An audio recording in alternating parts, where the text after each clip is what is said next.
আচ্ছা বন্ধুরা, বৃষ্টির দিনে এরকম গরম গরম এক প্লেট পকোড়া যদি নিয়ে এসে তোমার সামনে কেউ হাজির হয়, কেমন হবে বল তো? ব্যাপারটা সুন্দর না? কিন্তু সে ঘুরে বালি ওরকম কোনো ব্যাপার হবেই না, কারণ কপালটাই খারাপ, নিজের জিনিস নিজেকেই বানিয়ে নিতে হবে। তো চলে গেলাম আমি রান্নাঘরে। আর কি বলো তো, দুদিন আগে আমাদের একটু চিকেন আনা হয়েছিল, সেখান থেকে সলিড পিস কিছুটা আমি তুলে রেখে দিয়েছিলাম। আর চিকেনের পরিমাণটা এতটাই কম, আলাদা করে যে চিকেন পকোড়া বানাবো সেটারও উপায় নেই। শেষে কী করবো, চিকেনটাকে না একদম কুচি কুচি করে কেটে নিয়েছি, যাতে প্রতিটা পকোড়ায় থাকে আর খেতে বেশ ভালো লাগে।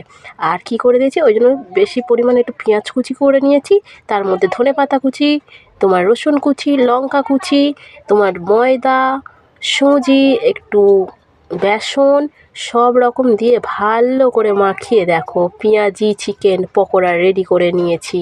খেতে কিন্তু বেশ মজার হয়েছিল। তো এরকম যদি চিকেন কম থাকে এরকম বানিয়েই ফেলতেই পারো। তো কেমন লাগলো অবশ্যই জানিও। তো টাটা।